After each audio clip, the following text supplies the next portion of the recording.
मैंने नहीं देखा इस तरह का चीट, इस तरह का क्रिमिनल माइंड पूरे जेल स्टाफ को ब्राइब कर देगा। मैं सोच भी नहीं सकता था। गवर्नमेंट फंक्शनरी को इम्पर्सनेट करता था, आवाजें बदलता था। टारगेट भी बहुत पावरफुल धनवान लोगों को करता है। ये एक ही चीज से रुक सकता है, अगर आप इसकी जीभ काट दो।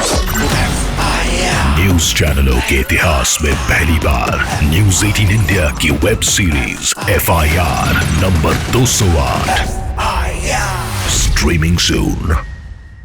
नमस्ते, मैं हूं किशोर अजवानी और अब देखिए आज सुबह की देश दुनिया की 100 बड़ी खबरें।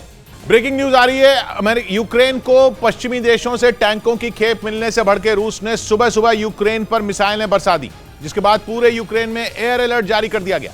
यूक्रेन ने दावा किया कि रूस ने उसके अलग अलग शहरों पर 30 मिसाइलें गिराई, जिसके लिए रूस ने 6 Tu-95 बॉम्बर का इस्तेमाल किया, जिन्होंने कीव, निकोलेव, ओदेसा और नीप्रो समेत कई शहरों पर अटैक किया, जिसके बाद इन शहरों में पावर स्टेशन बंद कर दिए गए और बिजली का उत्पादन रोक दिया गया, क्योंकि यूक्रेन को लगा कि रूस एक बार फिर वहां के पावर प्लांट पर अटैक करने वाला है। पिछले साल अक्टूबर के महीने में उसने यही किया था और आधे से ज्यादा कीव अंधेरे में डूब गया था।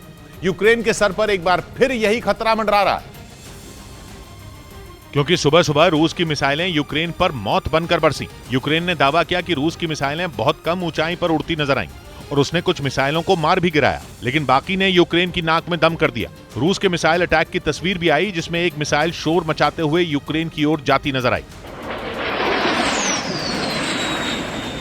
यूक्रेन ने दावा किया कि ऐसी ही करीब 30 मिसाइलें कीव, निकोलेव, ओदेसा और नीप्रो समेत कई शहरों पर गिरी, जिसके बाद यूक्रेन के कई शहरों में धमाके सुनाई दिए। हालांकि यूक्रेन की ओर से नुकसान का कोई औपचारिक आंकड़ा जारी नहीं किया गया, लेकिन यूक्रेन नुकसान की पूरी जानकारी जुटा रहा है, जिसे वो जल्द ही दुनिया को बता देगा। क्योंकि यूक्रेन ने दावा किया कि रूस के मुर्मंस्क इलाके से सुबह सुबह 6 Tu-95 बॉम्बर उड़े और उन्होंने यूक्रेन के कई बड़े शहरों पर मिसाइलें गिराईं। यही नहीं, यूक्रेन की एयरफोर्स का कहना है कि शुरू में रूस का टारगेट सेंट्रल यूक्रेन था, लेकिन बाद में उसने अपना इरादा बदल दिया और उसकी मिसाइलें यूक्रेन के अलग अलग हिस्सों में गिरी, जिससे यूक्रेन में दहशत फैल गई और वहां एयर अलर्ट जारी कर दिया गया। जिसका मतलब यह हुआ कि यूक्रेन में कभी भी आसमानी आफत बरस सकती है और जैसे पुतिन के तेवर हैं, उससे साफ है कि वो हमला करने से पहले दिन या रात नहीं देखेंगे और जब मूड होगा यूक्रेन पर आसमान से मौत बरसा देंगे। पिछले साल अक्टूबर में उन्होंने यही किया था और उनकी मिसाइलों और आत्मघाती ड्रोन ने यूक्रेन के पावर प्लांट ध्वस्त कर दिए थे। इसके बाद जैसे तैसे यूक्रेन के कुछ इलाकों में रोशनी लौटी, लेकिन एक बार फिर यूक्रेन के कुछ इलाकों में ब्लैकआउट का खतरा मंडराने लगा है, क्योंकि मुमकिन है कि पुतिन की 30 मिसाइलें यूक्रेन के पावर प्लांट पर ही गिरी हों। वैसे अभी तक इसकी पुष्टि नहीं हुई है, लेकिन रूस के मिसाइल अटैक से यूक्रेन में दहशत है, जिसकी वजह से वहां के पावर प्लांट आनन फानन में बंद कर दिए गए, जिससे बिजली का उत्पादन रुक गया और कई इलाकों में पावर कट की परेशानी शुरू हो गई। लेकिन 11 महीने से अधिक समय से रूस से लड़ रहा यूक्रेन झुकने के मूड में नहीं है, क्योंकि जेलेंस्की ने बयान दिया कि उन्हें रूस के साथ शांति वार्ता करने में कोई दिलचस्पी नहीं है, क्योंकि पुतिन बात ही नहीं करना चाहते और ये उन्होंने यूक्रेन पर हमला करने से पहले ही तय कर लिया था। यही नहीं, जेलेंस्की ने यह भी कहा कि एक और रूस शांति के दावे करता है और दूसरी ओर रात में हमला करता है, यानी जंग शुरू होने के 12वें महीने में भी शांति के कोई आसार नजर नहीं आते, क्योंकि पुतिन मानेंगे नहीं और जेलेंस्की झुकेंगे नहीं। नतीजा ये होगा कि बात बिगड़ती जाएगी, क्योंकि पश्चिमी देशों की दखलंदाजी की वजह से पुतिन का पारा वैसे ही चढ़ा हुआ है और यूक्रेन में मिसाइलें दागकर उन्होंने फिर से यह जता भी दिया, क्योंकि यूक्रेन पर हुए मिसाइल अटैक से कुछ घंटे पहले ही अमेरिका और जर्मनी ने उसे मदद का भरोसा दिया था और यूक्रेन को जंग लड़ने के लिए टैंकों की खेप देने का वादा किया था। माना जा रहा है कि यही बात पुतिन को बुरी लग गई और उन्होंने अपना सारा गुस्सा मिसाइल अटैक करके उतार दिया, क्योंकि अमेरिका और जर्मनी ने फिर से वही काम किया जिसके लिए पुतिन लगातार मना कर रहे थे। और 26 जनवरी की सुबह यूक्रेन पर मिसाइलें बरसाने से पहले पुतिन की फौज कीव को दहलाने के लिए रात भर हमले करते रही। इसके लिए रूसी सेना ने उसी आत्मघाती ड्रोन शाहिद 136 का इस्तेमाल किया, जो कीव को कई बार जख्मी कर चुका है। क्योंकि जब भी पुतिन यूक्रेन के लोगों में खौफ भरना चाहते हैं, उनकी सेना इसी ईरानी ड्रोन का सहारा लेती है। कहा जाता है कि अब तक जंग में जितनी चोट शाहिद 136 ड्रोन ने यूक्रेन को पहुंचाई, दूसरे किसी और हथियार ने नहीं दी। इसीलिए पिछले कई महीनों से रूस की सेना बड़े हमलों के लिए इसी ड्रोन का इस्तेमाल कर रही है। यूक्रेन के मुताबिक ऐसा ही रूस की सेना ने एक बार किया। उसने राजधानी कीव और उसके आसपास के कई इलाकों में हमले के लिए शाहिद 136 ड्रोन की बड़ी खेप भेज दी। यूक्रेन ने दावा किया कि रूस ने एक साथ इतने आत्मघाती ड्रोन भेजे थे कि हमले के बाद कीव का बड़ा हिस्सा खंडहर में बदल जाता। लेकिन इससे पहले कि पुतिन के उड़ते बमों को कामयाबी मिल पाती, वो खुद ही आग के गोलों में बदल गए। यूक्रेन के मुताबिक उसकी सेना ने रूस के इस बड़े हमले को नाकाम कर दिया, क्योंकि कीव की सुरक्षा में तैनात पहरेदार पूरी तरह चौकन्ने थे। ये पहरेदार वो डिफेंस सिस्टम हैं जो यूक्रेन को पश्चिमी देशों से मिले हैं। यूक्रेन ने ऐसे कई एयर डिफेंस सिस्टम कीव की सुरक्षा के लिए तैनात कर रखे हैं। उन्हें जैसे ही ईरान के ड्रोन के आने की भनक लगी, वो एक्टिव हो गए। इसके बाद उनसे निकली मिसाइलों ने चुन चुन कर पुतिन के भेजे गए ड्रोन का शिकार किया। यूक्रेन के मुताबिक रूस ने एक साथ 24 शाहिद 136 ड्रोन हमले के लिए भेजे थे। इनमें 15 आत्मघाती ड्रोन राजधानी कीव के ऊपर मार गिराए गए, जबकि बाकियों को अलग अलग इलाकों में ढेर कर दिया गया। हालांकि यूक्रेन के एक पत्रकार ने इस दौरान कीव में 2 धमाके सुनाई देने का दावा किया, जिसे कीव के मेयर ने डिफेंस सिस्टम का हमला करार दिया। इस बीच अमेरिकी राष्ट्रपति जो बाइडेन ने यूक्रेन को अपने देश के सबसे ताकतवर टैंक M1 एब्रम्स देने का ऐलान कर दिया। इन टैंकों को यूक्रेन भेजने की लंबे समय से चर्चाएं चल रही थीं, लेकिन अमेरिका की तरफ से इस पर कभी खुलकर बोला नहीं गया। लेकिन अब अमेरिका के राष्ट्रपति अपने सबसे ताकतवर टैंक M1 एब्रम्स देकर यूक्रेन की मदद करने पर खुद सामने आए और यह ऐलान कर दिया कि अमेरिका यूक्रेन को 31 M1 एब्रम्स देगा। बाइडेन के इस ऐलान ने अमेरिका के प्रशासन के बीच छिड़ी बहस को खत्म कर दिया। वो लोग इस असमंजस में थे कि यूक्रेन के सैनिक इन टैंकों को ठीक तरीके से ऑपरेट कर भी पाएंगे या नहीं, और उन्हें इस बात का भी डर था कि कहीं यूक्रेन में इन टैंकों के रखरखाव में मुश्किलें ना आए। हालांकि बाइडेन ने M1 एब्रम्स टैंक यूक्रेन भेजने का ऐलान तो कर दिया, लेकिन यह नहीं बताया कि इन टैंकों की सप्लाई कब तक यूक्रेन को होगी। मतलब यह कि अमेरिका के ताकतवर टैंकों को जंग के मैदान में उतारने में अभी कितना वक्त लगेगा, यह साफ नहीं है। हालांकि अमेरिका के राष्ट्रपति ने यूक्रेन को $40 करोड़ यानी भारतीय रुपयों में 3,200 करोड़ रुपए की सैन्य मदद देने की घोषणा की, जिसके तहत यूक्रेन को M1 एब्रम्स टैंकों के अलावा 8 M88 रिकवरी गाड़ियां भी दी जाएंगी, जो यूक्रेन के सैनिकों के तब काम आएंगी जब M1 एब्रम्स टैंक युद्ध लड़ते वक्त कभी फंस जाएंगे, क्योंकि अमेरिका की ये गाड़ियां आसानी से रास्ते में फंसे M1 एब्रम्स टैंक को खींचने की क्षमता रखती हैं। इसी वजह से इन गाड़ियों को यूक्रेन को देने की अहमियत बढ़ गई। और इससे यह भी साफ हो गया कि अमेरिका रूस के खिलाफ यूक्रेन की मदद करने का कोई मौका नहीं छोड़ रहा है। अपने ऐलान के दौरान बाइडेन ने यह भी साफ कहा कि अमेरिका और यूरोप एकजुट हैं। अमेरिका का यूक्रेन को M1 एब्रम्स टैंक देने का फैसला जर्मनी के यूक्रेन को 14 लेपर्ड 2 टैंक देने का ऐलान करने के बाद सामने आया, जबकि जर्मनी की तरफ से बीते दिनों कहा गया था कि वो अपने लेपर्ड 2 टैंक यूक्रेन को तब तक नहीं देगा जब तक अमेरिका अपने M1 एब्रम्स टैंक यूक्रेन को देने पर फैसला नहीं करता। उधर टैंकों के बाद जेलेंस्की ने पश्चिमी देशों के सामने लंबी दूरी की मिसाइल और फाइटर जेट की मांग रख दी, जबकि अमेरिका और जर्मनी ने एक दिन पहले ही अपने सबसे ताकतवर टैंकों M1 एब्रम्स और लेपर्ड 2 को यूक्रेन को देने का ऐलान किया था।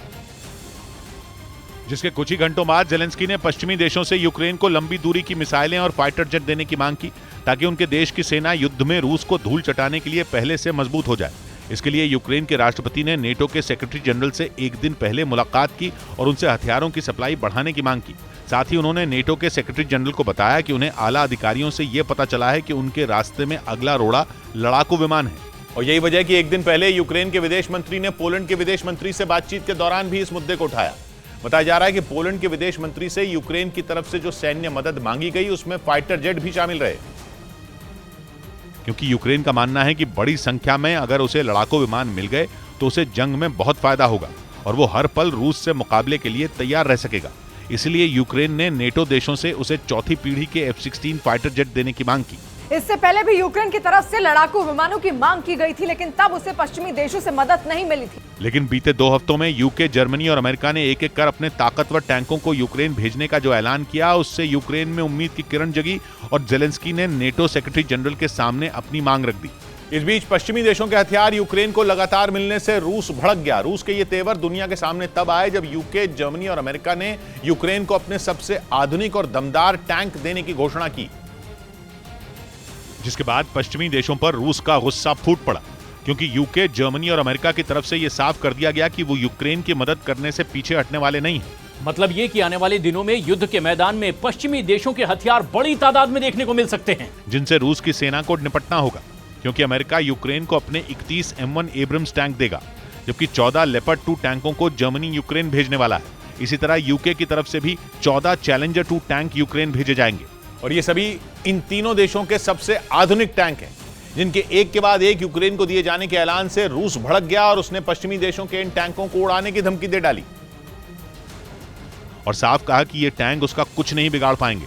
रूस यही नहीं रुका, उसने पश्चिमी देशों को धमकी दे दी कि वो युद्ध में बाकी हथियारों की तरह इन टैंकों को भी आसानी से तबाह कर देगा। इस बीच अमेरिका में रूस के एक राजदूत ने चिंता जाहिर करते हुए कहा कि अमेरिका, यूके और जर्मनी के इस तरह के कदम दुनिया पर मंडरा रहे संकट को और ज्यादा बढ़ा रहे हैं। साथ ही उन्होंने दावा किया कि इस जंग की वजह अमेरिका है, जबकि पश्चिमी देशों के सैन्य विशेषज्ञों ने इसे रूस की खींच करार दिया।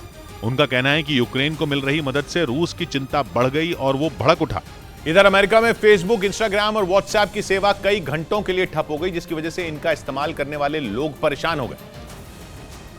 हालांकि अमेरिका में फेसबुक, इंस्टाग्राम और व्हाट्सएप की सेवा क्यों ठप हुई इसका पता नहीं चल सका।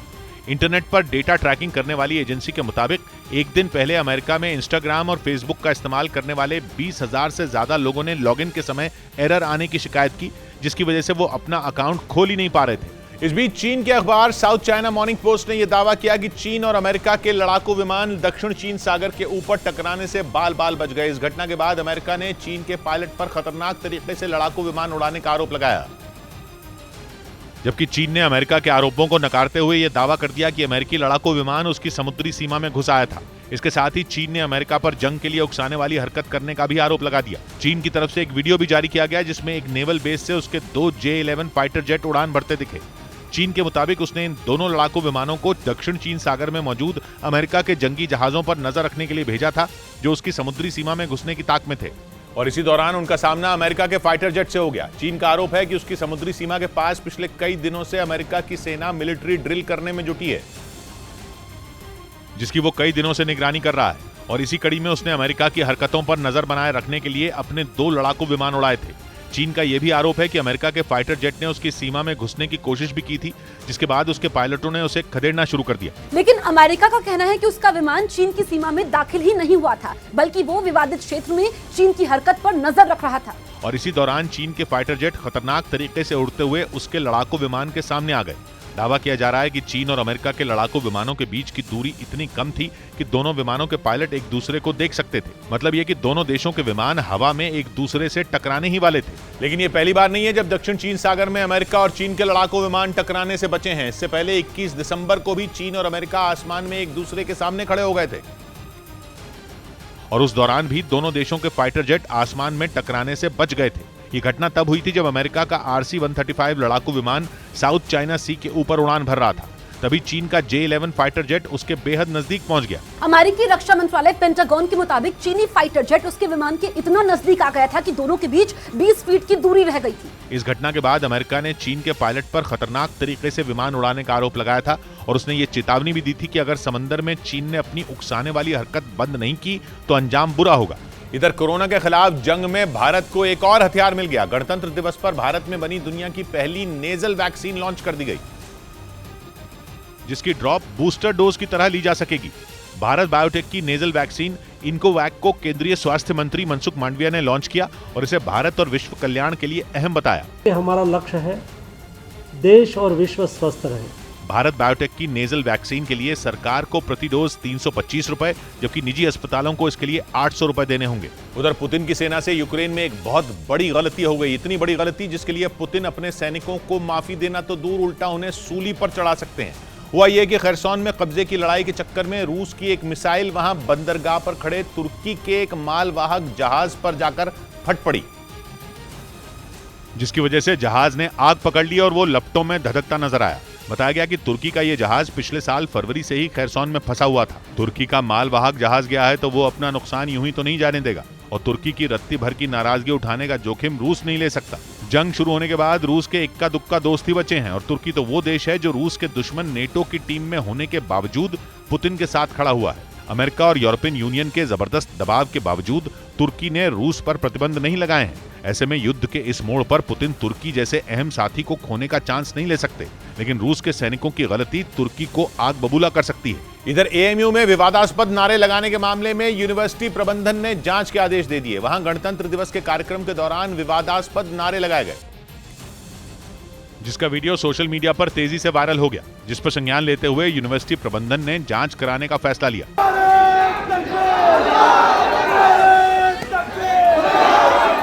यूनिवर्सिटी प्रबंधन ने आश्वासन दिया कि इस मामले में दोषी पाए जाने वालों पर सख्त कार्रवाई की जाएगी। उसके खिलाफ जो भी आवश्यक कार्रवाई बनती है वो कानून के हिसाब से की जाएगी। बताया गया कि गणतंत्र दिवस का कार्यक्रम समाप्त होने के बाद एक छात्र ने विवादास्पद नारे लगाए, जिसके खिलाफ कई लोगों ने आपत्ति दर्ज कराई। इस बीच तेजी से कंगाली की तरफ बढ़ रहे पाकिस्तान की मुसीबतें कम होने का नाम नहीं ले रही हैं। बदहाल पाकिस्तान में कारों की कीमतें आसमान पर पहुंच गई हैं, जिसके बाद पहले से ही महंगाई से जूझ रहे वहां के लोग शहबाज शरीफ सरकार को पानी पी पी कर कोसने लगे। क्योंकि लग्जरी कारों को छोड़िए, अब तो छोटी कारें भी पाकिस्तान के लोगों की पहुंच से दूर होती जा रही हैं। जो कारें कभी पाकिस्तान के लोग आसानी से खरीदकर अपने घर ले जाते थे, वो उन्हें सिर्फ शोरूम में देखने के लिए मजबूर हो गए, क्योंकि पाकिस्तान में कारों की कीमतों में आग लग गई है। वहां कई कंपनियों ने अपनी कारों के दामों में भारी बढ़ोतरी कर दी। पाकिस्तान के मीडिया में छपी रिपोर्ट के मुताबिक पाक सुजुकी मोटर्स ने अपनी अलग अलग मॉडल की कारों की कीमतें 1,15,000 पाकिस्तानी रुपयों से लेकर 3,55,000 पाकिस्तानी रुपए तक बढ़ा दी। जिसके बाद पाकिस्तान में इस कंपनी की वो कारें भी आम आदमी के लिए सपना हो गई, जिन्हें पहले वो खरीदने की हिम्मत कर पाता था, क्योंकि पाकिस्तान की कमर तोड़ महंगाई से परेशान आम लोगों के लिए अब छोटी कारें भी लग्जरी कारों जैसी हो गई, जिन्हें खरीद पाना पहले ही उनके बूते से बाहर था। इसलिए वहां पाक सुजुकी मोटर्स की ऑल्टो और वैगन आर कारों को ज्यादा पसंद किया जाता था। लेकिन अब इस कंपनी ने इनके दामों में भी भारी बढ़ोतरी कर दी। पाकिस्तान में ऑल्टो कार का टॉप मॉडल करीब 25 लाख पाकिस्तानी रुपए का हो गया, जबकि वहां वैगन आर की कीमत तो 30 लाख पाकिस्तानी रुपए के भी पार हो चुकी है। इससे पहले पाकिस्तान में दूसरी कई कंपनियों ने भी अपनी कारों की कीमतों में भारी बढ़ोतरी कर दी थी, जिसके बाद पाकिस्तान के लोगों का गुस्सा शहबाज शरीफ की सरकार पर फूट पड़ा था। वहीं इमरान खान के अड़ियल रवैये की कीमत भी पाकिस्तान को भुगतनी पड़ रही है। कपड़ा उद्योग, जिस पर पाकिस्तान की करीब 10% आबादी निर्भर है, वो अपनी आखिरी सांसें गिन रहा है, जिसके लिए इस वक्त पूरी तरह इमरान खान की अकड़ को दोषी माना जा रहा है। जिनसे 2022 में वहां के उद्योगपतियों ने भारत से कॉटन इंपोर्ट करने की मांग की थी, लेकिन इमरान खान ने इजाजत नहीं दी। नतीजा यह हुआ कि अब पाकिस्तान के कपड़ा उद्योग का दम तोड़ना तय दिख रहा है। उद्योगपतियों के पास ना तो कॉटन है जिससे वो कपड़ा बना पाए, और ना ही केमिकल और डाई इंपोर्ट करने लायक पैसे, जबकि ये वो उद्योग है जो दशकों से पाकिस्तान की अर्थव्यवस्था की रीढ़ की हड्डी रहा है। पाकिस्तान में कॉटन यानी कपास की पैदावार होती है, लेकिन 2022 में पैदावार गिरकर करीब आधी रह गई।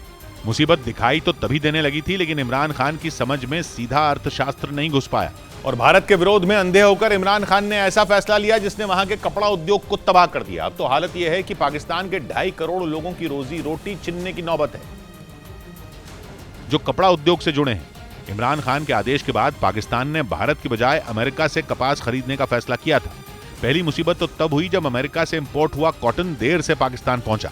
ऊपर से ये कॉटन इसलिए बेकार हो गया क्योंकि अमेरिका को देने के लिए पाकिस्तान के पास डॉलर खत्म हो गए। 30 करोड़ डॉलर यानी करीब 2,500 करोड़ रुपए का माल कराची बंदरगाह पर फंसा है, लेकिन विदेशी मुद्रा भंडार खत्म होने के कारण ये कॉटन पोर्ट से पाकिस्तान के अंदर नहीं पहुंच पा रहा। ऊपर से कपड़े के विदेशी ग्राहकों ने भी पाकिस्तान पर भरोसा करना बंद कर दिया। उन्हें लगता ही नहीं कि पाकिस्तान के उद्योगपति वक्त पर उनके ऑर्डर की सप्लाई कर पाएंगे। और बर्बाद हो रहे उद्योगों में केवल कपड़ा उद्योग नहीं बल्कि पूरी अर्थव्यवस्था बर्बाद दिखने लगी है। इसीलिए कंगाल पाकिस्तान अब अपनी ही जनता पर महंगाई का बम गिराने पर मजबूर हो गया। खबर है कि पाकिस्तान की सरकार अपने खाली खजाने को भरने के लिए वहां के लोगों की जेब से 30,000 करोड़ निकालेगी। मतलब ये कि देश चलाने के लिए पाकिस्तान की सरकार को जो पैसा चाहिए वो वहां के लोगों से वसूल किया जाएगा। पाकिस्तान की कंगाली की पोल पूरी दुनिया के सामने खुल चुकी है। पाकिस्तान को ना तो उसके दोस्त सहारा देने को तैयार हैं और ना ही IMF कर्ज देने को तैयार है। इसलिए पाकिस्तान के पास केवल एक ही रास्ता बचा है। भारी भरकम टैक्स लगाकर शहबाज सरकार पाकिस्तान के लोगों की कमर तोड़ने की तैयारी कर चुकी है। इस बार टैक्स का बोझ इतना बड़ा होगा कि जिसका वहां के लोगों ने अंदाजा तक नहीं लगाया होगा। खबर है कि महज 7 से 10 दिनों के अंदर वहां की अर्थव्यवस्था में बड़ा धमाका होगा। संसद से शहबाज सरकार एक बिल पास करेगी और वहां के लोगों की जेब पर कैंची चल जाएगी, वो भी ऐसी कि लोगों के लिए पेट भरना भी मुश्किल हो जाए। पाकिस्तान में पहले से महंगाई अब तक के अपने सबसे ऊंचे स्तर पर है। अनाज और सब्जियों में तो जैसे आग लगी हुई है। ऊपर से सप्लाई कम होने की वजह से भी कीमतें बेकाबू हैं। ऐसे में अगर पाकिस्तान की सरकार ने भारी भरकम टैक्स वसूलना शुरू कर दिया तो पाकिस्तान की अर्थव्यवस्था में भूचाल आ जाएगा। खबर है कि देश की हालत सुधारने के लिए पाकिस्तान की सरकार टैक्स बढ़ाने वाले कानून का ड्राफ्ट तैयार कर चुकी है, जिससे सरकार की टैक्स से होने वाली कमाई 30,000 करोड़ पाकिस्तानी रुपए हो जाएगी। अभी पाकिस्तान सरकार की टैक्स से होने वाली कमाई 20,000 करोड़ है। मतलब एक झटके में पाकिस्तान के लोगों पर टैक्स का करीब 2/3 बोझ बढ़ जाएगा। वो भी तब जब पाकिस्तान में आर्थिक बेहाली की वजह से बेरोजगारी और भुखमरी पहले से रिकॉर्ड स्तर पर है। इसीलिए कहा जा रहा है कि पाकिस्तान के लोगों पर 30,000 करोड़ का बम वहां की सरकार गिराने की तैयारी कर चुकी है। ऊपर से वहां की सरकार दावा कर रही है कि उनके पास इसके अलावा कोई दूसरा रास्ता बचा ही नहीं है जिससे वो देश के खजाने को भर पाए। शहबाज सरकार लगातार आईएमएफ के सामने गिड़गिड़ा रही है ताकि उन्हें कर्ज मिल सके। आईएमएफ की तरफ से पाकिस्तान को मिलने वाला बेल आउट पैकेज पिछले 6 महीने से अटका हुआ है। आईएमएफ ने पाकिस्तान को कर्ज देने के लिए ऐसी शर्तें लगाई हैं जिनका पालन करना पाकिस्तान के लिए लगभग नामुमकिन है। लेकिन मरता क्या ना करता, पाकिस्तान के पास दूसरा कोई रास्ता बचा ही नहीं है। इसलिए शहबाज शरीफ ने आईएमएफ की हर शर्त मानने का ऐलान कर दिया। आईएमएफ की शर्तें कहती हैं कि पाकिस्तान की सरकार अपने खर्चों पर लगाम लगाए और दूसरी बात यह कि वहां के लोगों पर टैक्स लगाकर कमाई का इंतजाम करे। कई अहम चीजों पर सब्सिडी खत्म करने का भी सुझाव दिया गया है। मतलब यह कि पाकिस्तान हमेशा के लिए उधार के सहारे देश चलाने का सपना नहीं देख सकता। आईएमएफ ने पाकिस्तान को कह दिया है कि उधार केवल एक सहारे के तौर पर मिल सकता है, लेकिन कमाई का विकल्प नहीं बन सकता। जबकि ये बात पाकिस्तान के गले नहीं उतर रही। कभी अमेरिका, कभी सऊदी अरब तो कभी चीन से खैरात लेकर देश चलाने वाला पाकिस्तान अब बिल्कुल बेसहारा है। चीन तो उसे कर्ज के जाल में फंसा ही चुका है। अमेरिका ने भी उस पर मेहरबानियां बंद कर दी। यहां तक कि मुस्लिम देशों के साथ हमेशा खड़ा रहने वाला सऊदी अरब भी पाकिस्तान को बीच मझधार में छोड़ चुका है। इसीलिए आईएमएफ के आगे झुकने के अलावा पाकिस्तान के सामने दूसरा कोई रास्ता नहीं है। पाकिस्तान की सबसे बड़ी परेशानी यह है कि उसका विदेशी मुद्रा भंडार लगभग खाली है, जिसकी वजह से वो कुछ भी इंपोर्ट नहीं कर पा रहा। जबकि पेट्रोल और डीजल समेत ऐसी कई मूलभूत जरूरतें हैं जिनके लिए वो सिर्फ इंपोर्ट पर निर्भर है। इसीलिए पाकिस्तान में हड़कंप जैसे हालात हैं। पेट्रोल पंपों पर पेट्रोल खत्म है तो सरकार का खजाना भी खाली है। अनाज के गोदाम खाली पड़े हैं और सब्जियों की कीमतें आसमान छू रही हैं। इसीलिए पाकिस्तान ने एक आखिरी कोशिश के तौर पर अमेरिका के सामने घुटने टेक दिए और अमेरिका से आईएमएफ पर दबाव डालने की अपील की। पाकिस्तान को लगता है कि आईएमएफ तो अमेरिका के इशारों पर पैसे फेंकने वाली संस्था है। इसलिए पाकिस्तान के विदेश मंत्री ने अमेरिका से मदद मांगी। अमेरिका के विदेश मंत्रालय के अधिकारियों की टीम इस वक्त पाकिस्तान के दौरे पर है। इसी टीम ने पाकिस्तान के विदेश मंत्री से मुलाकात की। खबर है कि इस मुलाकात के बाद पाकिस्तान की छटपटाहट साफ दिखाई दी। पाकिस्तान ने अमेरिका की हर शर्त के आगे झुकने की मंशा जता दी, जिसके बदले में वो आईएमएफ का बेल आउट पैकेज चाहता है।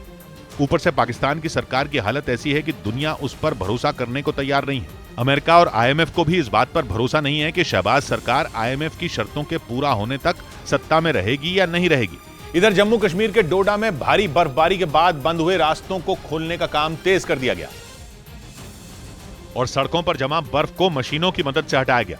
हालांकि ये आसान नहीं था क्योंकि बर्फ की मोटी चादर इस काम में रोड़ा बन गई। इसके बावजूद करीब 25 किलोमीटर तक रास्ता साफ किया गया। रोड्स हमारी बंद हुई थी, उसको खोलने की हिदायत भी दे दी है और रोड्स खोल भी गई है।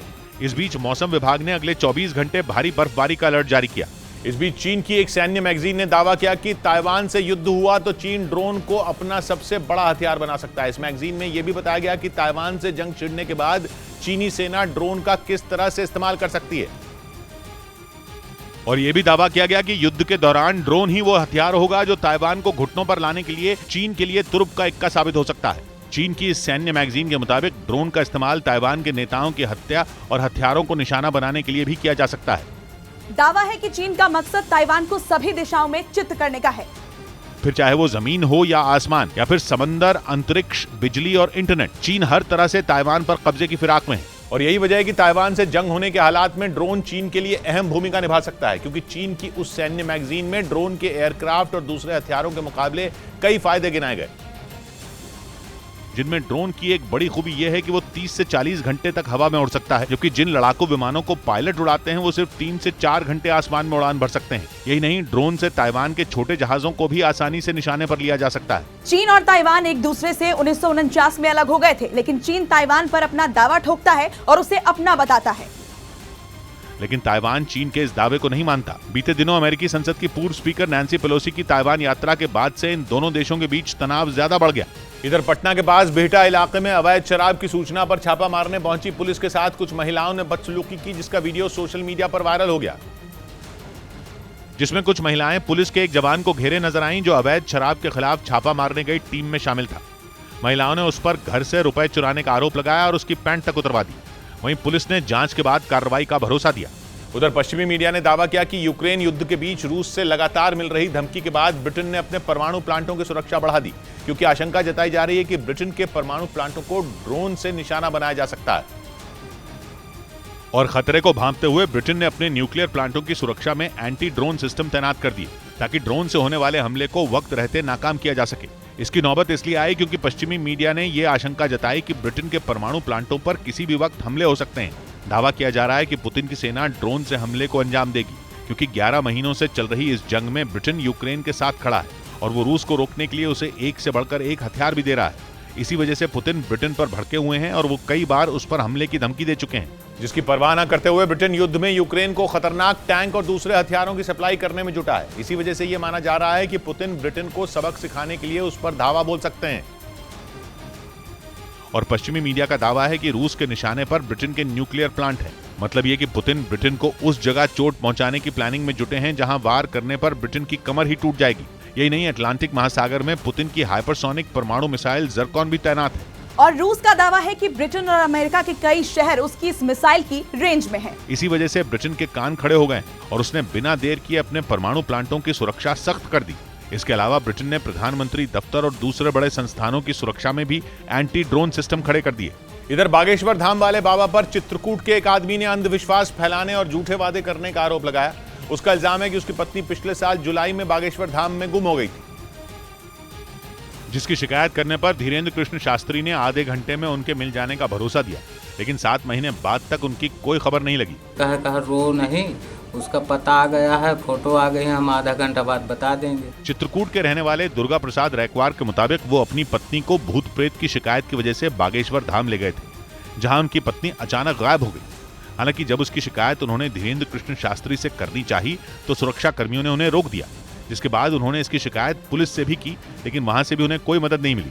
इस बीच सीरिया में आईएसआईएस के खिलाफ अमेरिका ने एक बार फिर बहुत बड़े ऑपरेशन को अंजाम दिया। सीरिया की सेना ने दावा किया कि इस ऑपरेशन में आईएसआईएस के 60 से ज्यादा आतंकी पकड़े गए, जिन्होंने वहां के शहर रक्का से करीब 20 किलोमीटर दूर एक इलाके को अपना गढ़ बना रखा था। सीरिया की सेना के मुताबिक अमेरिकी खुफिया एजेंसी से ही उन्हें इन आतंकियों के ठिकाने की खबर मिली, जिसके बाद अमेरिका की अगुवाई वाली गठबंधन सेना ने एक बड़ा ऑपरेशन शुरू किया। कई बख्तरबंद गाड़ियों में सवार होकर जवान उस इलाके में पहुंचे जहां आईएसआईएस के आतंकियों के होने की खबर मिली थी। इस ऑपरेशन के सामने आए एक वीडियो में दिखाई दिया कि गठबंधन सेना के पहुंचते ही पूरे इलाके में भगदड़ मच गई।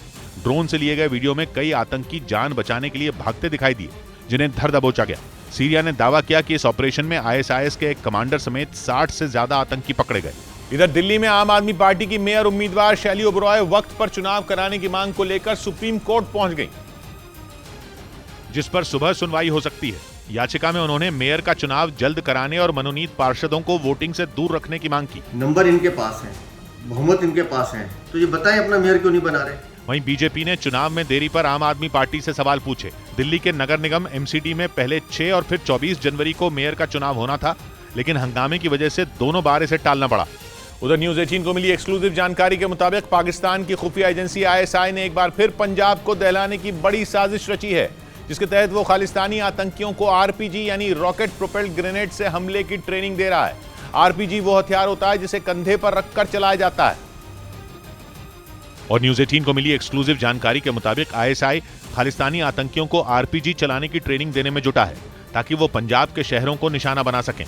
खुफिया एजेंसियों से मिली एक्सक्लूसिव जानकारी ये भी बताती है कि पाकिस्तान की शहर पर खालिस्तानी आतंकियों ने एक आरपीजी शूटर यूनिट तैयार की है, जिसका मकसद इस खतरनाक हथियार से सुरक्षा बल के जवानों और सुरक्षा संस्थानों पर हमला करना है। आईएसआई की इस साजिश का पर्दाफाश तब हुआ जब एनआईए ने 9 मई को मोहाली में हुए आरपीजी हमले के आरोपी दीपक उर्फ रंगा को नेपाल बॉर्डर से गिरफ्तार कर लिया और पूछताछ के दौरान उसने पंजाब के शहरों पर हमले के लिए बनाई गई आईएसआई की साजिश से पर्दा उठा दिया। सुरक्षा एजेंसियों के मुताबिक आरोपी दीपक खालिस्तानी आतंकी हरविंदर सिंह रिंदा का सहयोगी है, जिसने मोहाली हमले की साजिश पाकिस्तान में छिपे हरविंदर सिंह उर्फ रिंदा और कनाडा में बैठे लखविंदर सिंह लांडा के साथ मिलकर रची थी। न्यूज 18 के हाथ जो एक्सक्लूसिव जानकारी लगी उसके मुताबिक रिंदा आईएसआई के इशारे पर आरपीजी शूटर यूनिट की फंडिंग भी कर रहा है। खुफिया एजेंसियों के सूत्रों का यह भी कहना है कि आईएसआई ने पंजाब में आतंकी घटनाओं को अंजाम देने के लिए खालिस्तानी आतंकियों के साथ गैंगस्टरों का गठजोड़ भी तैयार किया है, जिनकी मदद से वो पंजाब का माहौल खराब करने की तैयारी में है।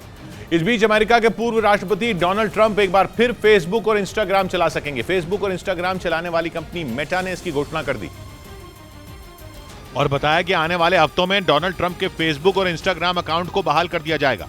मेटा ने साल 2021 के जनवरी महीने में कैपिटल हिल दंगे पर उनकी पोस्ट के बाद उनके दोनों सोशल मीडिया अकाउंट बैन कर दिए थे। हालांकि मेटा ने उन्हें हिदायत भी दी कि अगर वो दोबारा नियमों का उल्लंघन करते हैं तो उनके अकाउंट फिर बैन कर दिए जाएंगे। इधर बॉर्डर पर अपनी ताकत बढ़ाने के लिए भारतीय सेना 48 जेट पैक सूट खरीदेगी, जिनकी मदद से सेना के जवान बॉर्डर की निगरानी करने के साथ उड़कर दुश्मनों को मार गिराने में सक्षम होंगे। और इस जेट पैक सूट की मदद से सैनिक जब चाहे उड़ सकेंगे और आसानी से किसी भी जगह पर उतर भी सकेंगे। मतलब ये कि इस सूट को पहनकर इंसान जेट बन जाएगा। गैस टरबाइन इंजन से चलने वाले इस सूट का वजन 40 किलो तक होगा, जिसे पहनकर सैनिक 50 किलोमीटर प्रति घंटा की रफ्तार से हवा में 8 मिनट तक उड़ सकेंगे। इस तरह के सूट में 5 गैस टरबाइन जेट इंजन लगे होते हैं जो करीब 1000 हॉर्स पावर की ऊर्जा पैदा करते हैं। ये सूट जेट फ्यूल, डीजल या केरोसिन से भी चल सकता है। इसके अलावा सेना सामान ढोने के लिए 100 रोबो खच्चर भी खरीदेगी। ये रोबोट जानवर की तरह 4 पैरों वाला होगा, जिसका इस्तेमाल 10,000 फीट की ऊंचाई पर भी किया जा सकेगा। उधर जर्मनी में चलती ट्रेन में एक आदमी ने लोगों पर चाकू से हमला कर दिया, जिसमें 2 लोगों की मौत हो गई जबकि 7 लोग घायल हो गए, जिनमें 3 की हालत गंभीर बताई गई। इस घटना की सूचना मिलते ही पुलिस फोर्स फौरन जर्मनी के बॉक्सशेट रेलवे स्टेशन पहुंची और उन्होंने हमलावर को हिरासत में ले लिया। अब पुलिस इस बात का पता लगाने में जुटी है कि उसने आखिर चलती ट्रेन में लोगों पर चाकू से ताबड़तोड़ वार क्यों किए। इस बीच भारी बर्फबारी से उत्तरी जापान का बुरा हाल है। कई इलाकों में बर्फबारी से रास्ते बंद हो गए तो कई जगह बर्फ की मोटी परत जमने से ट्रक सड़क पर ही फंस गए और जिन्हें बर्फ के बीच से निकालना मुश्किल हो गया। जापान के होकाइडो में तो घरों की छत से लेकर गाड़ियों तक सब कुछ बर्फ से ढका नजर आया। भारी बर्फबारी की वजह से एक तरफ हाईवे पर गाड़ियों और ट्रकों की लंबी कतार लग गई, तो वहीं दूसरी तरफ राहत बचाव के काम में जुटी टीम को भी तेज हवा और बर्फ की मोटी परत की वजह से काफी दिक्कतों का सामना करना पड़ा। उधर अमेरिका ने हाथ खड़े कर दिए तो यूरोप ने यूक्रेन को ताकतवर F-16 फाइटर जेट दिलाने के लिए प्लानिंग शुरू कर दी। ब्रिटेन के अखबार फाइनेंशियल टाइम्स ने दावा किया कि F-16 बनाने वाली अमेरिका की कंपनी लॉकहीड मार्टिन भी जेट का प्रोडक्शन बढ़ाने जा रही है ताकि युद्ध के इतने अहम मोड़ पर लड़ाकू विमानों की कोई कमी ना हो और यूक्रेन, यूरोप और अमेरिका मिलकर रूस को मुंहतोड़ जवाब दे सकें।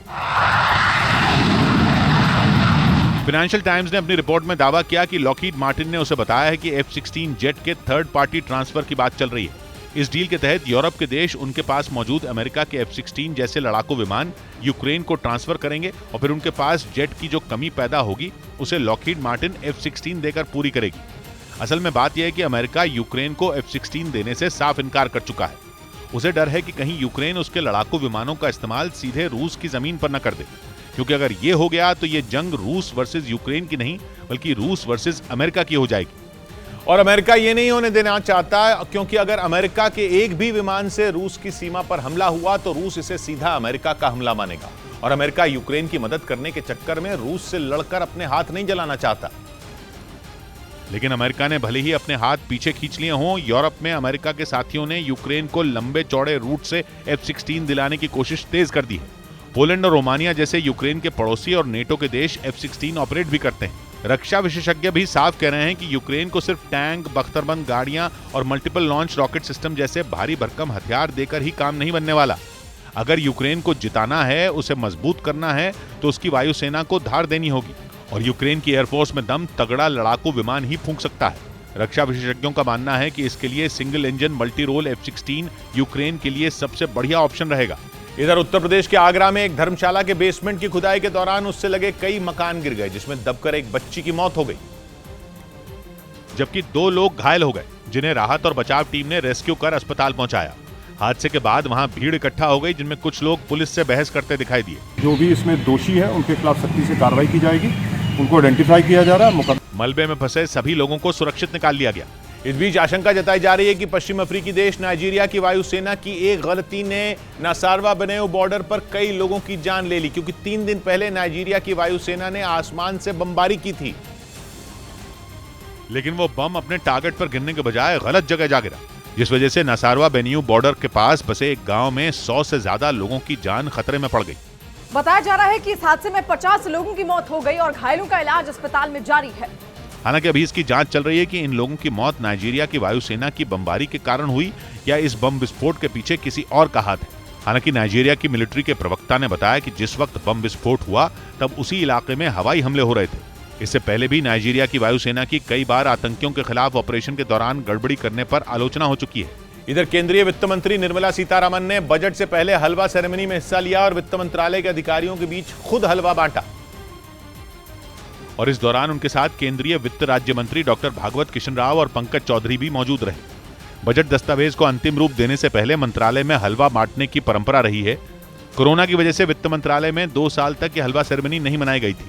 उधर उत्तर कोरिया में फैली एक रहस्यमयी बीमारी की वजह से राजधानी प्योंगयांग में लॉकडाउन लगा दिया गया। वहां कुछ लोगों ने सांस लेने में तकलीफ होने की शिकायत की और जब ये शिकायतें बढ़ती गईं तो किम जोंग उन की सरकार ने राजधानी में 5 दिन का सख्त लॉकडाउन लगाने का ऐलान कर दिया। दक्षिण कोरिया की एक न्यूज एजेंसी का आरोप है कि किम जोंग उन कोरोना जैसी ही किसी महामारी की बात दुनिया से छिपाना चाहते हैं। दावा तो ये भी है कि सरकार ने प्योंगयांग के लोगों के लिए एक आदेश जारी किया है जिसमें लोगों से दिन में कम से कम 4 बार अपना तापमान नापने और उसकी जानकारी नजदीकी अस्पतालों को देने को कहा गया है।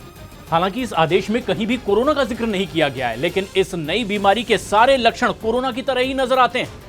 यही वजह है कि किम जोंग उनकी सरकार ने लोगों से ज्यादा सतर्क रहने की अपील की। हालांकि दूसरी तरफ अचानक लगे लॉकडाउन से वहां हड़कंप मच गया, जिसके बाद लोग जरूरत की चीजें इकट्ठा करने में जुटे दिखाई दिए।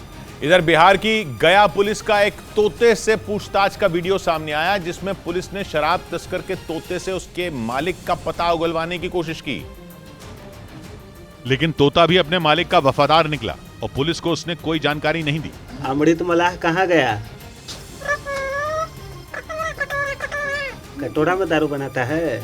बताया गया कि बिहार के गया जिले में गरुआ थाना के एसएचओ अपनी टीम के साथ एक गांव में एक शराब तस्कर के घर छापेमारी करने पहुंचे, लेकिन उनके पहुंचने से पहले ही तस्कर अपने परिवार के साथ फरार हो गया। पुलिस को घर में आरोपी तो नहीं मिला, लेकिन पिंजड़े में बंद उसका तोता मिल गया, जिसके बाद पुलिस ने उसी से पूछताछ शुरू कर दी, जिसका वीडियो सोशल मीडिया पर वायरल हो रहा है। इस बीच अमेरिका के पूर्व विदेश मंत्री माइक पॉम्पियो की किताब में चीन और भारत के रिश्तों पर एक बड़ा दावा किया गया। किताब में लिखा गया कि चीन की दादागिरी के कारण भारत ने अपनी विदेश नीति में बड़ा बदलाव किया और इसीलिए चीन के खिलाफ बने क्वाड में भी शामिल हुआ।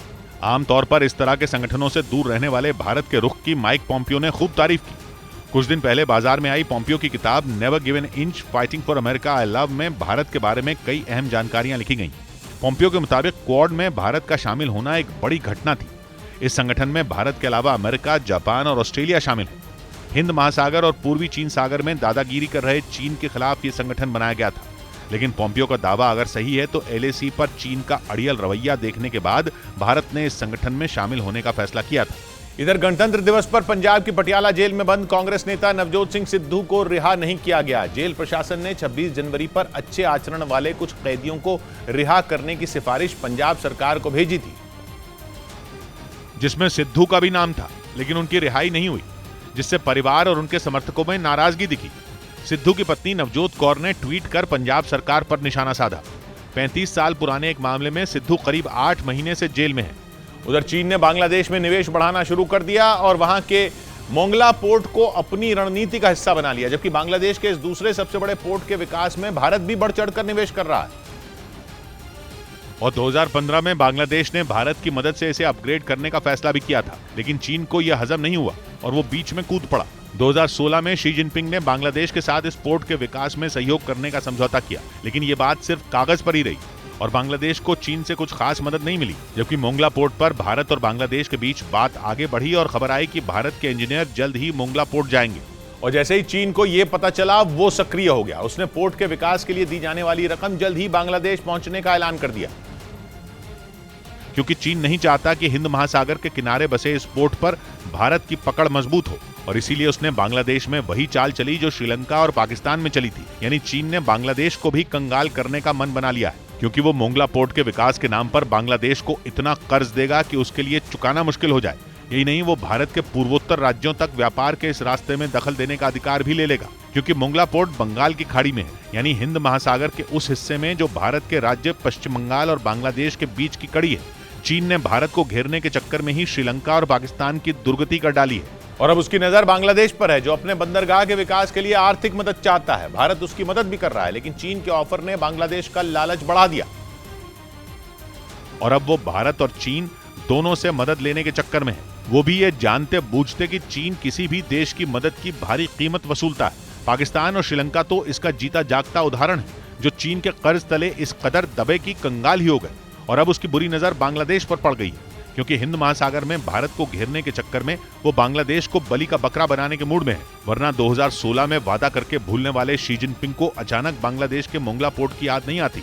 इधर दिल्ली के प्रेमनगर इलाके में आईसीआईसीआई बैंक के एक एटीएम में लूट की वारदात को अंजाम देने पहुंचे 2 लड़कों को पुलिस ने धर दबोचा। पुलिस को लूट की जानकारी मुंबई से मिली, क्योंकि जैसे ही दोनों लड़कों ने एटीएम मशीन तोड़ने की कोशिश की, बैंक के मुंबई कंट्रोल रूम में अलार्म बज गया, जिसकी सूचना उन्होंने फौरन पुलिस को दे दी और पुलिस ने वहां से 2 लड़कों को पकड़ लिया। नाबालिग बताया जा रहा है, वो 17-18 साल के लड़के हैं। कोई पुलिस के हत्थे चढ़ने से पहले वो दोनों आरोपी वहां लगे सीसीटीवी कैमरे और एटीएम मशीन तोड़ चुके थे, लेकिन इससे पहले कि वो रुपए चुरा पाते, पुलिस ने उन्हें धर दबोचा।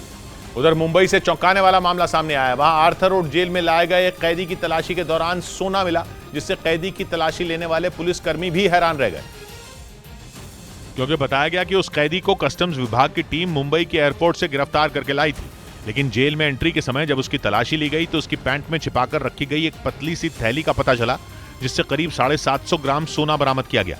इस बीच पश्चिमी मीडिया ने दावा किया कि यूक्रेन युद्ध में रूस अपनी सेना को मजबूत करने के लिए जेलों में बंद महिला कैदियों को भी फौज में शामिल कर सकता है। बताया गया कि सजा माफी के बदले महिला कैदी भी हथियार उठाने के लिए तैयार हैं, जिसके लिए अब पुतिन की हरी झंडी का इंतजार है। करीब 1 साल से जारी युद्ध में रूसी सेना को बड़े नुकसान का अनुमान है। यूक्रेन ने तो यहां तक दावा कर दिया कि युद्ध में पुतिन के करीब 1.25 लाख सैनिक मारे गए और उसी कमी से निपटने के लिए महिला कैदियों की भर्ती हो सकती है। पश्चिमी मीडिया में यह भी दावा है कि कुछ महिला कैदियों ने खुद सजा माफ होने की शर्त पर जंग के मैदान में डॉक्टर, नर्स या सिग्नलमैन के तौर पर काम करने का संदेश भिजवाया। रूस की अलग अलग जेलों में करीब 40,000 महिला कैदी बंद हैं।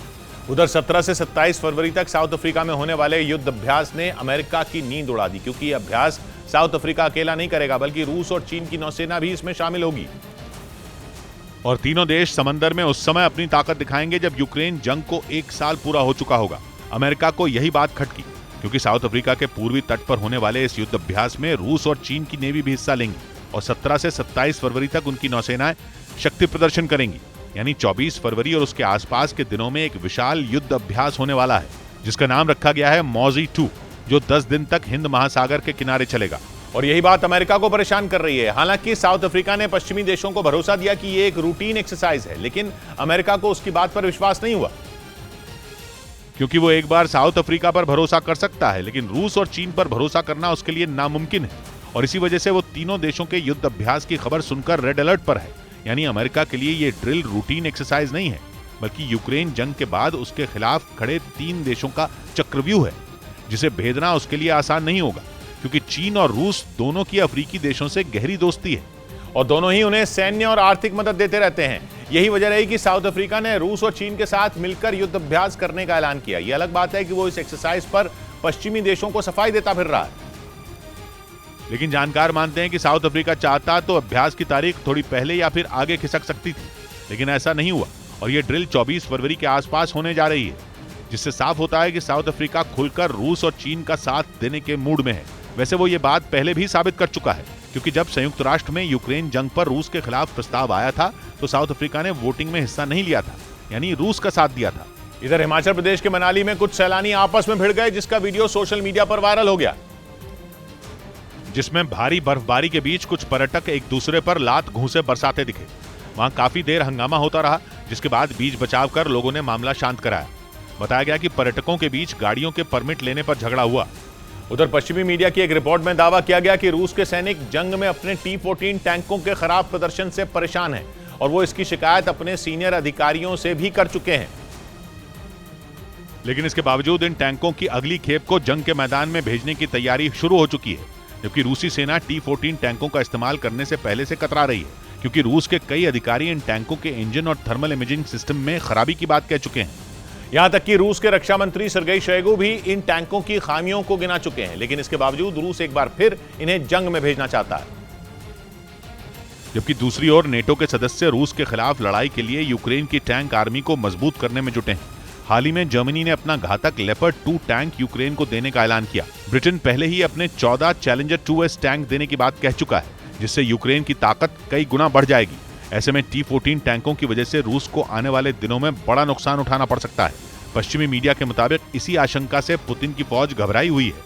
ईरान के एक अहम बंदरगाह पर पाकिस्तान की पनडुब्बी देखे जाने के बाद भारत हरकत में आ गया। अभी तक ईरान और पाकिस्तान के रिश्तों में कड़वाहट भरी थी, लेकिन यूक्रेन की जंग से बदले माहौल में दोनों देशों की करीबी बढ़ती जा रही है। इस करीबी का सबूत पेश करती एक सैटेलाइट तस्वीर भी सामने आई, जिसमें पाकिस्तान की नौसेना की पनडुब्बी कुछ घंटे नहीं बल्कि कई दिनों तक ईरान के बंदर अब्बास बंदरगाह पर खड़ी देखी गई। ईरान का बंदर अब्बास बंदरगाह स्ट्रेट ऑफ हॉर्मूज पर है और स्ट्रेट ऑफ हॉर्मूज अंतर्राष्ट्रीय व्यापार का बेहद अहम रूट है। दुनिया में कच्चे तेल की रोजाना जो सप्लाई होती है उसका लगभग 5वां हिस्सा स्ट्रेट ऑफ हॉर्मूज से होकर गुजरता है। बंदर अब्बास की इसी अहमियत की वजह से भारत ने वहां रूस से international north south transport corridor नाम का एक नया व्यापारिक रूट शुरू किया है। ऐसे में बंदर अब्बास पर पाकिस्तान की सेना की मौजूदगी खतरे पैदा कर सकती है। इधर हरियाणा के कुरुक्षेत्र में झंडा फहरा रहे पूर्व मंत्री संदीप सिंह के खिलाफ विरोध प्रदर्शन से हंगामा मच गया। वहां एक महिला संदीप सिंह के झंडा फहराते ही उनके विरोध में नारे लगाने लगी और सुरक्षा घेरा तोड़कर आगे आने की कोशिश करती नजर आई। हालांकि इससे पहले कि वो संदीप सिंह तक पहुंच पाती, पुलिस वालों ने उसे पीछे धकेल दिया, जिसमें वो जमीन पर गिर पड़ी। जानकारी के मुताबिक हंगामा करने वाली महिला का नाम सोनिया दुहन है और वो एनसीपी के छात्र संगठन की अध्यक्ष है। हर जगह पे इसका विरोध करूंगी। सोनिया ने आरोप लगाया कि संदीप सिंह पर एक महिला खिलाड़ी से छेड़छाड़ का इल्जाम है और ऐसी स्थिति में उन्हें राष्ट्र ध्वज फहराने की इजाजत नहीं मिलनी चाहिए। इस पर पुलिस उन्हें बुरी तरह घसीटती हुई कार की तरफ ले गई और हंगामा करने के आरोप में उन्हें गिरफ्तार कर लिया। हालांकि कुछ देर बाद भारी विरोध की वजह से पुलिस को उन्हें छोड़ना पड़ा। उधर न्यूजीलैंड के खिलाफ 3 मैचों की T20 सीरीज से पहले भारतीय क्रिकेट टीम के लिए एक बुरी खबर सामने आई। बल्लेबाज ऋतुराज गायकवाड़ चोट की वजह से सीरीज से बाहर हो गए, जिसे टीम इंडिया के लिए बड़ा झटका माना जा रहा है। बताया गया कि रणजी ट्रॉफी टूर्नामेंट में खेलते हुए ऋतुराज गायकवाड़ की कलाई में चोट लगी, जिसके बाद उन्हें इलाज के लिए बेंगलुरु की नेशनल क्रिकेट एकेडमी में भेज दिया गया। इस बीच फिल्म पठान के विरोध के दौरान आपत्तिजनक नारेबाजी के मामले में पुलिस ने मध्य प्रदेश के इंदौर में 4 लोगों को गिरफ्तार कर लिया। आरोप है कि बजरंग दल से जुड़े इन लोगों ने एक दिन पहले शहर के एक सिनेमाघर के बाहर जुटकर पठान फिल्म का विरोध तो किया है, साथ ही उन्होंने आपत्तिजनक नारेबाजी भी की थी, जिसके बाद मुस्लिम समुदाय के लोग बड़ी संख्या में शहर के एक पुलिस स्टेशन के बाहर जुट गए और आपत्तिजनक नारेबाजी करने वाले लोगों के खिलाफ कार्रवाई की मांग की। इस मामले में पुलिस ने केस दर्ज कर लिया और आरोपियों की पहचान कर 4 लोगों को गिरफ्तार कर लिया। इसी तरह उत्तर प्रदेश के बरेली से भी एक वीडियो सामने आया, जिसमें एक मॉल में पठान देखने पहुंचे फिल्म के कुछ समर्थक और विरोधी आपस में भिड़ गए, जिन्हें हंगामा खड़ा होने के बाद वहां से बाहर निकाल दिया गया। उधर शाहरुख खान की फिल्म पठान ने पहले दिन रिकॉर्ड कमाई की और इस मामले में कई फिल्मों को पीछे छोड़ दिया। और ओपनिंग डे यानी पहले ही दिन फिल्म पठान ने 55 करोड़ की कमाई कर ली। इस तरह उसने कमाई के मामले में यश की KGF 2, ऋतिक रोशन की वॉर और आमिर खान की फिल्म ठग्स ऑफ हिंदुस्तान को पीछे छोड़ दिया। इस बीच पश्चिमी मीडिया ने दावा किया कि पुतिन ने अमेरिका को सबक सिखाने और चीन से अपनी दोस्ती मजबूत करने के लिए MH17 विमान को मार गिराने का आदेश दिया था। मलेशियन एयरलाइंस के इस विमान को 2014 में पूर्वी यूक्रेन में ढेर कर दिया गया था, जिसमें सवार कुल 283 लोगों की मौत हो गई थी। MH17 विमान पर 2014 में उस वक्त हमला हुआ था जब वो पूर्वी यूक्रेन के ऊपर से गुजर रहा था। दावा किया गया कि तब रूस के समर्थक विद्रोहियों ने ही उस विमान पर हमला किया था और इसके लिए उन्होंने रूस में बनी मिसाइल का इस्तेमाल किया था। पश्चिमी मीडिया के मुताबिक उस हमले के लिए पुतिन ने ही यूक्रेन के विद्रोहियों को आदेश दिया था, क्योंकि वो अमेरिका को एक कड़ा सबक सिखाना चाहते थे। साथ ही पुतिन चीन के साथ अपनी दोस्ती को भी मजबूत करने में जुटे थे और दावा है कि इसी दोस्ती को निभाने के लिए पुतिन ने MH17 जैसे यात्री विमान को भी मार गिराने का आदेश दे दिया था, क्योंकि पश्चिमी मीडिया के मुताबिक MH17 को गिराने का फैसला एक बदले से जोड़ा था, जो कि एक दूसरे यात्री विमान MH370 के गायब होने के कई महीने बाद लिया गया था। MH370 मार्च 2014 में उस वक्त अचानक गायब हो गया था जब वो कुआलालंपुर से बीजिंग जा रहा था। उस विमान में 227 यात्रियों समेत कुल 239 लोग सवार थे, जिनका कुछ पता नहीं चला, जबकि विमान में सवार कुल यात्रियों में 153 चीन के थे। दावा है कि विमान के गायब होने के बाद रूस और चीन को शक हुआ कि अमेरिका ने उसे मार गिराया था, जिसके बाद पुतिन ने शी जिनपिंग को भरोसा दिलाया कि इसका जवाब देने का काम वो उन पर छोड़ दें। पश्चिमी मीडिया के मुताबिक MH370 के गायब होने के कुछ महीने बाद ही MH17 को मार गिराया गया, जिसके लिए आदेश पुतिन ने ही दिया था।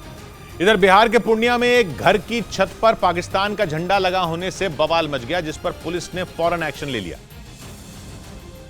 और न सिर्फ वहां पहुंचकर घर से पाकिस्तान का झंडा उतरवाया, बल्कि इस मामले में शिकायत भी दर्ज कर ली। देख के उसको जांच पड़ताल के बाद ही हम बता पाएंगे। या पुलिस के मुताबिक ये घर मोहम्मद अशफाक नाम के शख्स का बताया गया, जिसने अपनी सफाई में ये दावा किया कि उसकी छत पर पाकिस्तान का झंडा कुछ बच्चों ने लगाया। उधर न्यूज एजेंसी ANI के मुताबिक चीन सीमा विवाद पर समझौते की आड़ में भूटान को धोखा दे रहा है। ANI की रिपोर्ट में दावा किया गया कि चीन बातचीत का बहाना करके भूटान की सीमा में तेजी से घुसपैठ कर रहा है और वो विवादित क्षेत्रों में गांव और बस्तियां बसाकर उन पर कब्जा जमा रहा है। इसके साथ ही चीन भूटान से विवाद वाले हिस्सों में अपने लोगों को बसा रहा है। रिपोर्ट के मुताबिक इसके लिए चीन उन लोगों को पैसे और दूसरी सुविधाओं का लालच भी दे रहा है। चीन भूटान के साथ 400 किलोमीटर से ज्यादा लंबी सीमा साझा करता है और दोनों देशों के बीच सीमा के कई हिस्सों को लेकर सालों से विवाद चला रहा है। इसी सीमा विवाद को सुलझाने के लिए चीन और भूटान ने 2021 में एक समझौते पर दस्तखत किए थे, जिसके बाद दोनों देशों के बीच कई दौर की बातचीत हो चुकी है। और कुछ रोज पहले भी चीन ने भूटान से बातचीत में यह भरोसा दिलाया था कि वो जल्द ही विवाद को सुलझा लेगा, लेकिन अब खबर आ रही है कि वो भूटान की ही जमीन को हड़प रहा है, जो कि भारत के लिए भी खतरे की घंटी है। क्योंकि भूटान की उत्तरी सीमा पर जिन 2 इलाकों पर चीन का दावा है, इनमें एक चुंबी घाटी का है। इसी के नजदीक डोकलाम में भारत और चीन के बीच गतिरोध हुआ था और चीन भूटान से इसी इलाके की मांग कर रहा है, जो भारत के सिलीगुड़ी कॉरिडोर के करीब है। सिलीगुड़ी कॉरिडोर को चिकन्स नेक भी कहा जाता है, जो भारत के लिए बेहद अहम है, क्योंकि यही कॉरिडोर पूर्वोत्तर राज्यों तक पहुंचने के लिए मुख्य रास्ता है। ऐसे में चीन अगर इसके करीब आकर बैठ गया तो भारत के लिए वो बड़ा खतरा बन जाएगा। कहा जा रहा है कि इसी वजह से चीन ने भूटान के साथ वार्ता वाली चाल चली, ताकि बातचीत की आड़ में वो दोनों देशों की सीमा के विवादित हिस्सों पर कब्जा जमा सके। इधर दिल्ली के पहाड़गंज थाने में तैनात देवेंद्र कुमार नाम के एक हेड कांस्टेबल ने खुदकुशी कर ली। पुलिस ने मौके से एक सुसाइड नोट बरामद करने का दावा किया, जिसकी जांच कराई जाएगी। हेड कांस्टेबल देवेंद्र कुमार ने पहाड़गंज थाने के बैरक नंबर 3 में सिर में गोली मारकर खुदकुशी की। इस बीच गणतंत्र दिवस की परेड में भारत के मेहमान बने मिस्र के राष्ट्रपति भारत की तोपों का दम देखकर हैरान रह गए। पहली बार 21 तोपों की सलामी देने के लिए भारत में बनी तोपों का इस्तेमाल किया गया,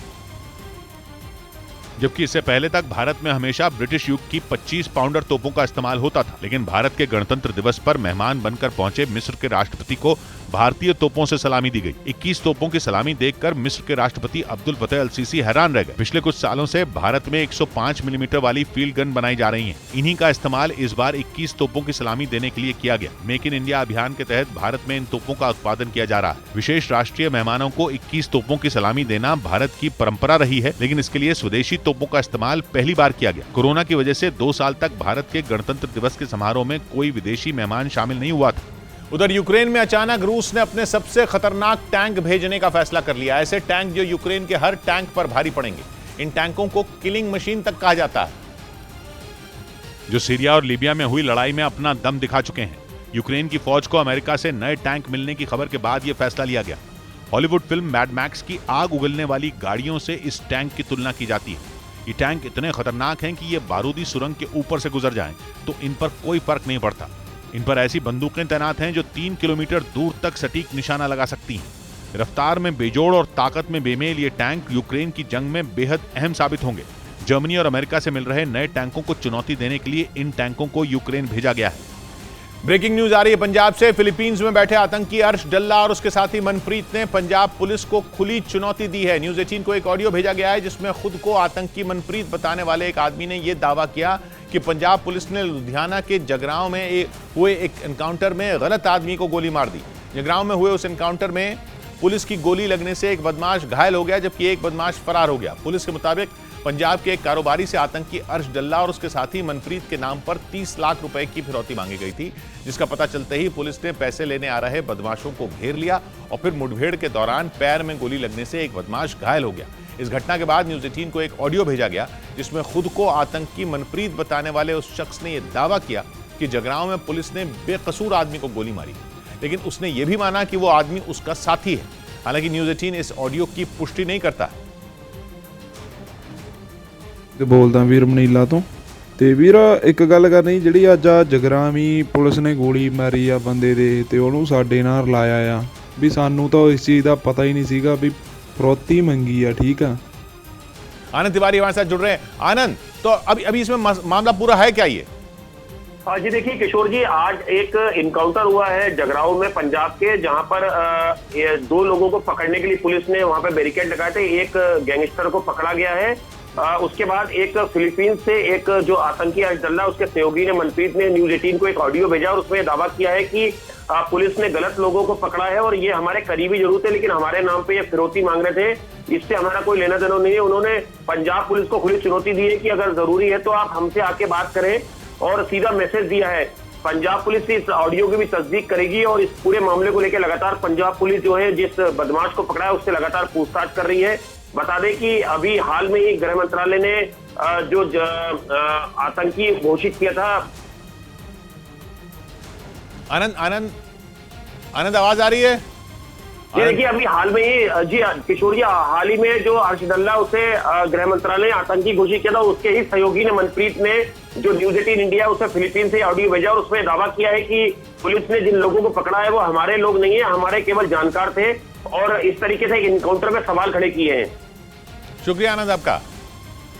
इस बीच ब्रिटेन के मीडिया ने दावा किया कि ऋषि सुनक ने 2021 में वैगनर ग्रुप के मुखिया और पुतिन के करीबी की मदद की थी। वो वक्त था जब ऋषि सुनक वित्त मंत्री थे और इसी दौरान वैगनर ग्रुप के मुखिया येवगेनी प्रिगोजिन ने ब्रिटेन के एक पत्रकार पर केस कर दिया था और इसी वजह से सुनक पर सवाल उठने लगे, क्योंकि वैगनर ग्रुप का संबंध रूस से है और उसके मुखिया येवगेनी प्रिगोजिन को पुतिन का करीबी माना जाता है। लेकिन इसके बावजूद प्रिगोजिन को ब्रिटेन के पत्रकार पर केस करने का मौका दिया गया। ब्रिटेन के मीडिया ने सुनक पर यह आरोप कुछ दस्तावेज लीक होने के बाद लगाया और दावा किया गया कि मामला उस समय का है जिस समय सुनक ब्रिटेन के वित्त मंत्री थे और इसी दौरान वैगनर ग्रुप के मुखिया के वकील को ट्रेजरी विभाग से छूट मिली, जिसके बाद वो येवगेनी प्रिगोजिन से मिलने रूस गए थे और वहां से लौटकर उन्होंने ब्रिटेन के पत्रकार पर केस कर दिया। ब्रिटेन के मीडिया का कहना है कि अगर वैगनर ग्रुप के चीफ के वकील को रूस जाने का मौका नहीं मिलता तो ब्रिटेन के पत्रकार पर केस नहीं होता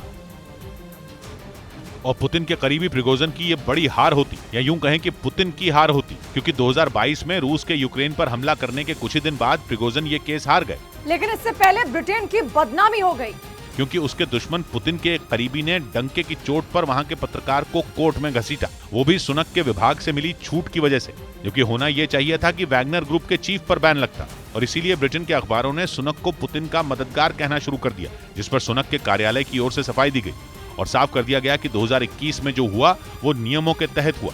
इधर बीजेपी सांसद जगदंबिका पाल हादसे का शिकार हो गए। उनकी गाड़ी नीलगाय से टकरा गई। हालांकि गनीमत यह रही कि इस हादसे में वो सुरक्षित बच गए, लेकिन उनकी गाड़ी के आगे का हिस्सा पूरी तरह बर्बाद हो गया। बताया गया कि उनकी जान भी गाड़ी के एयरबैग की वजह से बची, क्योंकि नीलगाय से टकराने के बाद सही वक्त पर उनकी गाड़ी का एयरबैग खुल गया, जिससे उन्हें कोई गंभीर चोट नहीं आई। उधर नेटो का सदस्य बनने के लिए रूस का पड़ोसी फिनलैंड आखिरकार तुर्की के आगे झुक गया और उसने तुर्की को सेना के लिए साजो सामान बेचने के लिए एक्सपोर्ट लाइसेंस जारी कर दिया, जिसके बाद तुर्की को स्टील मिल सकेगा, जिससे वो अपने सैनिकों के लिए कवच और गाड़ियों के लिए बख्तर बना सकेगा। पिछले साल से ही तुर्की फिनलैंड की नेटो का सदस्य बनने की अर्जी को मंजूरी नहीं दे रहा। उसकी शर्त थी कि जब तक फिनलैंड उसे हथियार बेचने के लिए लगाया प्रतिबंध नहीं हटाएगा तब तक वो भी फिनलैंड को नेटो का सदस्य नहीं बनने देगा। 4 साल बाद फिनलैंड की सरकार ने तुर्की को एक्सपोर्ट लाइसेंस जारी कर दिया, जिसके बाद फिनलैंड को तुर्की से हरी झंडी मिलने की उम्मीद बढ़ गई। इधर महाराष्ट्र के सांगली से एक हैरान करने वाला वीडियो सामने आया है, जिसमें रिवर्स गियर में ऑटो दौड़ाने की प्रतियोगिता के दौरान कई ड्राइवर अपना ऑटो पूरी रफ्तार में पीछे की ओर दौड़ाते दिखे, जिसे देखने के लिए भीड़ नजर आई। कई लोग प्रतियोगिता के बीच पीछे की ओर भागते ऑटो का वीडियो बनाते दिखे, लेकिन इसी दौरान एक ऑटो का संतुलन बिगड़ा और वो पलट गया। गनीमत ये रही कि इस हादसे में ड्राइवर को कुछ नहीं हुआ। पीछे की ओर ऑटो दौड़ाने की प्रतियोगिता का ये वीडियो सोशल मीडिया पर वायरल है। उधर बिहार के भागलपुर से हैरान करने वाला एक वीडियो सामने आया, जिसमें हथियारों से लैस 2 बदमाश एक बैंक में लूट के इरादे से घुसते दिखे, जिनमें एक के हाथ में रिवॉल्वर थी तो दूसरे के हाथ में बंदूक नजर आई। बैंक में घुसते ही दोनों ने सभी कर्मचारियों को निकालकर एक तरफ खड़ा किया और फिर कैश काउंटर की तरफ चल पड़े। आरोप है कि एक दिन पहले हथियारों के दम पर दोनों बदमाश बैंक से करीब 9 लाख रुपए लेकर फरार हो गए, जिनकी तलाश जारी है। इस बीच इजरायल ने यूक्रेन को एंटी एयरक्राफ्ट मिसाइल हॉक देने की अमेरिका की मांग को ठुकरा दिया। पश्चिमी देशों से जेलेंस्की को लगातार मिल रही मदद के बीच अमेरिका ने इजरायल को भी ये हथियार देने के लिए कहा था, लेकिन अमेरिका की इस अपील को मानने से इजरायल ने इनकार कर दिया। उसने साफ कर दिया कि वो रूस के खिलाफ इस्तेमाल के लिए यूक्रेन को अपनी हॉक मिसाइल नहीं देगा। ये वो मिसाइल है जिसे उसने 1960 के दशक में सीरिया और मिस्र के हवाई हमलों से बचने के लिए अमेरिका से खरीदा था, जो अब इजरायल के लिए पुरानी पड़ चुकी है। लेकिन अमेरिका को लगता है कि एंटी एयरक्राफ्ट मिसाइल हॉक अब भी यूक्रेन के काम आ सकती है। लेकिन इजरायल के रक्षा मंत्रालय ने बताया कि वो यूक्रेन को अपने हथियार नहीं भेजने की नीति पर कायम है।